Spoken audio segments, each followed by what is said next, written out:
साल था 1983, जब अरब सागर की 130 फीट गहराइयों में एक खोई नगरी की अवशेष मिले।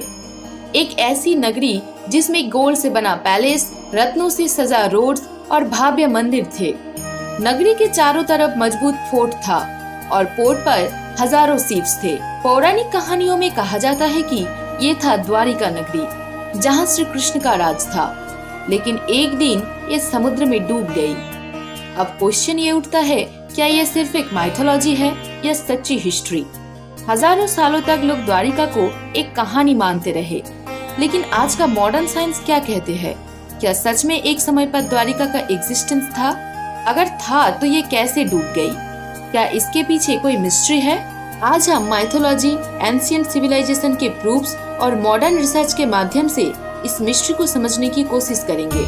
महाभारत और भगवत पुराण के अनुसार जब श्री कृष्ण मथुरा में थे, तब मगधराज जरासंध बार बार अटैक कर रहा था।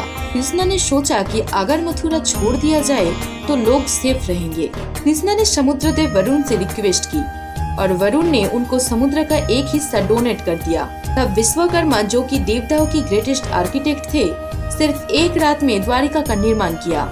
द्वारिका एक शानदार सिटी थी जो मॉडर्न सिटी से भी एडवांस थी।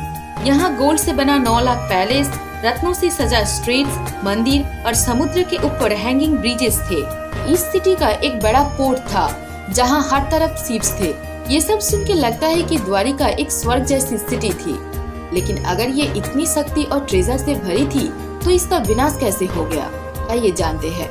बहुत कम लोग जानते हैं कि द्वारिका की तबाही का एक बड़ा कारण गांधारी का श्राप भी था। महाभारत के अनुसार कुरुक्षेत्र युद्ध के बाद गांधारी ने यादव वंश को श्राप दिया था। गांधारी बोली थी, हे वासुदेव कृष्ण, तुमने ये सब होने दिया। तुम चाहते तो इस विनाश को रोक सकते थे। जिस तरह मेरे कुल का विनाश हुआ, उसी तरह तुम्हारा यादव वंश का भी विनाश होगा। तुम्हारे वंश के लोग एक दूसरे का ही हत्या करेंगे और अंत में तुम्हारी द्वारिका भी समुद्र में समा जाएगी। और यही हुआ। कृष्ण की मृत्यु से पहले यादव वंश में युद्ध शुरू हो गया। यादव लोगों के बीच एक छोटी सी बात पर फाइट शुरू हो गई और धीरे धीरे पूरे वंश का विनाश होने लगा। जब श्री कृष्ण का मृत्यु हुई, तब एक भयंकर डिस्ट्रक्शन आई। भगवत पुराण में लिखा है, जब कृष्ण धरती से चले गए, तब समुद्र ने अपना कर्ज चुका दिया और द्वारिका को निगल गया। एक दिन समुद्र में तेज लहराइयां उठने लगी। अर्थक्वेक और सुनामी ने सिटी के फोर्ट और महल तोड़ दिए। गोल्ड के पैलेस समुद्र में डूब गए। द्वारिका, जो एक समय पर धरती का स्वर्ग थी, धीरे धीरे समुद्र के अंदर चले गए। कई सालों तक लोग द्वारिका को एक कहानी मानते थे, लेकिन 1983 में भारत के प्रसिद्ध आर्कियोलॉजिस्ट डॉक्टर एस.आर. राव ने एक शॉकिंग डिस्कवरी की। गुजरात के अरब सागर के खंबत गल्फ में समुद्र के 130 फीट नीचे एक सिटी के अवशेष मिले। यहाँ स्टोन से बना विशाल वॉल्स और रोड्स मिले, जो साबित करता है कि ये एक वेल प्लान्ड सिटी थी जिसमें लोग सिस्टमेटिक तरीके से बसते थे। यहाँ बड़ा पोर्ट मिला, जो साबित करता है कि द्वारिका एक मैरीटाइम सिटी थी जहाँ समुद्र के माध्यम से व्यापार होता था।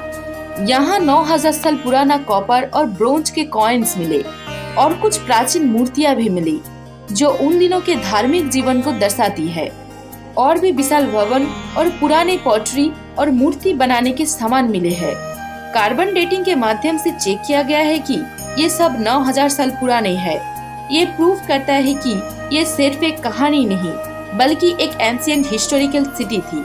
क्या आपको लगता है कि द्वारिका सच में कृष्णा का सिटी था या फिर किसी और सिविलाइजेशन के एक पार्ट था? आपका ओपिनियन कमेंट में जरूर बताएं।